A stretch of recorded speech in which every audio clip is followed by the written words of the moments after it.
अब शास्त्र में कहीं कहीं ऐसा भी लिखा है कि अपुत्रस्य गतिर्नास्ति, जिसके बेटा नहीं होता उसकी गति नहीं होती, अपुत्रस्य गतिर्नास्ति।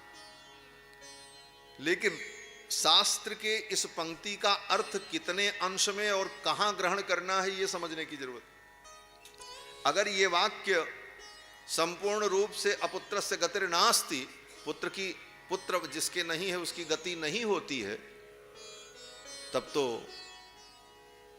हनुमान जी की भी गति नहीं होनी चाहिए, सुखदेव जी की भी गति नहीं होनी चाहिए, सनकादिकों की नहीं होनी चाहिए, जितने महात्मा हैं सबकी दुर्गति होनी चाहिए। फिर तो अपुत्रस्य गतिर्नास्ति,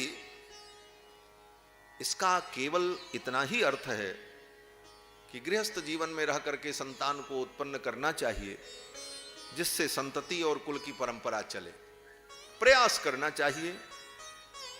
अगर इसके बाद भी दैव योग से प्रारब्ध से संतान की प्राप्ति नहीं हुई गृहस्थ जीवन में जाने के बाद भी, तो बहुत व्यथित नहीं होना चाहिए। भगवान ही उद्धार करने वाले हैं, कोई बेटा बेटी किसी का उद्धार नहीं करता। यहां तक कि जीव अपना स्वयं का भी उद्धार नहीं कर सकता, सत्य ही है। आप अपने प्रयास से भी अपना कल्याण नहीं कर सकते। सब शास्त्रों को पढ़ करके चिंतन करके तब हमारे आचार्यों ने निर्णय किया, पूर्वाचार्यों ने, कि जीव अपने से अपना भी कल्याण नहीं कर सकता, दूसरे का क्या करेगा। लोग कहते हैं बेटे से गति होगी, बेटी से गति होगी, परिवार के लोग हमारे लिए करेंगे तो हमारी गति होगी, किसी के करने से कुछ नहीं होगा।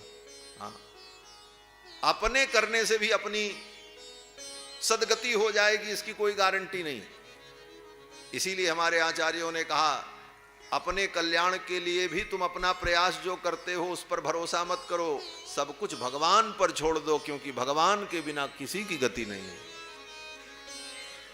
इसीलिए गीता में अंतिम उपदेश भगवान ने दिया, सर्वधर्मान परित्यज्य मामेकम शरणम व्रज, अहम त्वा सर्व पापेभ्यो मोक्षयिष्यामि, मैं तुमको समस्त पापों से मुक्त करूंगा।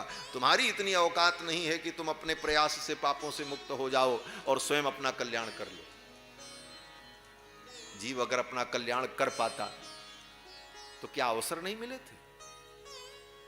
अनंत अनंत जन्मों से, ये सृष्टि आज से है, अनंत अनंत जन्मों से जीव पैदा हुआ, कितनी बार हम आप मनुष्य बने होंगे और हर बार अवसर मिला होगा। अगर अपने से हम अपने कल्याण को कर लेने का सामर्थ्य रखते तो अब तक कल्याण हो गया होता। कहां हुआ? नहीं हुआ। इसमें प्रमाण यही है कि हम इस दुनिया में बैठे हैं। अगर हो गया होता तो यहां क्यों होते? तो कोई जीव अपने से भी अपना कल्याण नहीं, हां प्रयास कर सकता है, और उसके प्रयास को देखकर भगवान की जो करुणा होगी वो करुणा कल्याण में कारण बनेगी, उसका प्रयास कारण नहीं बनेगा। कल्याण तो भगवान के द्वारा है। यही शरणागति है, यही प्रपत्ति है, भगवान के ऊपर पूर्ण निश्चिंत हो जाना। सुखी मीन जे नीर अगाधा, जिमि हरि शरण न एकहूं बाधा। तो शास्त्र के ये जो वचन है, अपुत्र से गतिर्नास्ति, वह आंशिक रूप से प्रवृत्ति धर्म संसार की प्रेरणा के लिए है, एक व्यवस्था के लिए, न कि अब जिसको बेटा नहीं है तो उसकी गति ही नहीं होगी, दुर्गति ही हो जाएगी, ऐसा कुछ नहीं। इसीलिए तो संतों ने कहा, महापुरुषों ने कहा कि जिस संसार में बेटा बेटी भाई माता पिता से तुम अपनी रक्षा मानते हो, सच पूछो तो ये सब भगवान ही हैं। भगवान ही वास्तविक माता हैं, भगवान ही वास्तविक पिता हैं, भगवान ही वास्तविक बंधु हैं, भगवान ही वास्तविक पुत्र हैं, सब कुछ भगवान ही है। इसीलिए एक ही श्लोक में सारी बातें कह दी, त्वमेव माता च पिता त्वमेव बंधुश्च गुरुस्त्वमेव, त्वमेव विद्या द्रविणम त्वमेव सर्वम मम देव देव। स्तुति तो रोज हम आप कर लेते हैं, लेकिन इसका चिंतन कितना करते हैं?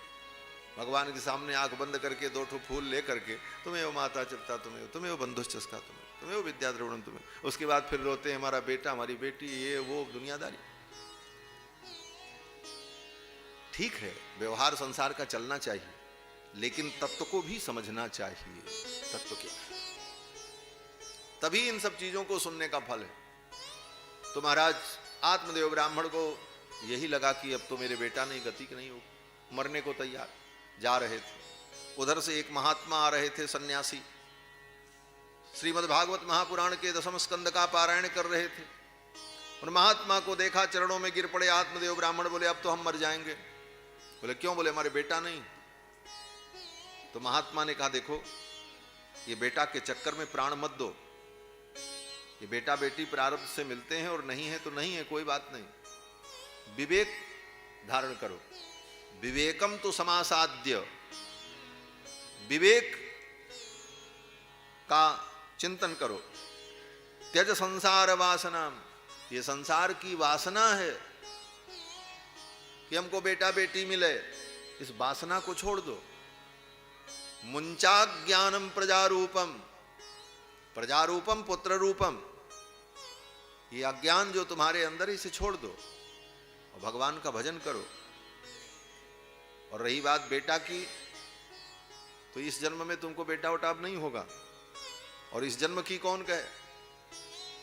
तुम्हारे भाग्य की रेखाओं को मैंने देख लिया, अभी 7 जन्मों तक तुमको बेटा बेटी नहीं होगा। सप्त जन्मावधि पुत्रो नैव च नैव च, महात्मा ने कहा। अब तो आत्मदेव ब्राह्मण वहीं जमीन पर बैठ गए, सिर पटकने लगे। बोले अब मैं मरने के लिए नदी और कुआं में भी नहीं जाऊंगा, यहीं मरूंगा आपके चरणों में। मैं इतना भागा हूं, 7 जन्मों तक हमको बेटा बेटी नहीं होगा। देखो, जो व्यक्ति वासना से युक्त हो जाता है वो अधीर हो जाता है। उसे कितना भी ज्ञान सुनाओ, उसको कुछ समझ में नहीं आता। सुन लेता है लेकिन बात उसकी अपनी रहती, जैसे जुआड़ी को अपना दांव ही दिखता।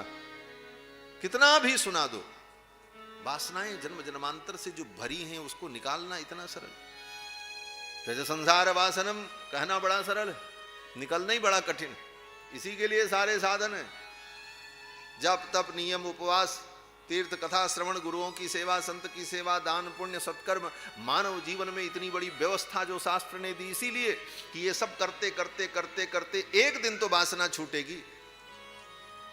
जैसे पुराने जमाने में चूल्हे पर बर्तन चढ़ाओ तो बर्तन काला हो जाता था, आजकल तो गैस वैस है, बर्तन काले नहीं होते। लेकिन तब चूल्हे की आग पर जब भोजन बने महाराज, तो भगोना और बड़े बड़े बर्तन काले हो जाएं तो फिर उसकी कालिमा मिटाने के लिए एक दिन में नहीं साफ होता था, रोज साफ करो। तब कहीं जाकर के 10 दिन में 20 दिन में जाकर के पूरा चमक आ जाती थी। उसी प्रकार जन्म जन्मांतर से जो वासना पड़ी है, इसको धीरे धीरे पूरे जीवन में साधना के द्वारा छोड़ना है। और भगवान ने तो इतनी कृपा की है। देखो, भगवान की कृपा यह है कि जीव वासना छोड़ना नहीं चाहता। और भगवान ने ऐसी व्यवस्था बनाई है सृष्टि की कि जीव अपने से तो छोड़ेगा नहीं, इसलिए भगवान ने ऐसी व्यवस्था बना दी, तुम छोड़ो ना छोड़ो लेकिन तुमसे छीन लिया जाएगा। चाहे तुम दुनिया छोड़ो चाहे न छोड़ो, एक दिन दुनिया ही तुमसे छीन ली जाएगी और सब छूटेगा। भगवान जानते हैं अपने से कभी छोड़ ही नहीं पाएगा, इसीलिए भगवान ने ऐसी व्यवस्था की है, मैं ही छुड़ाऊंगा।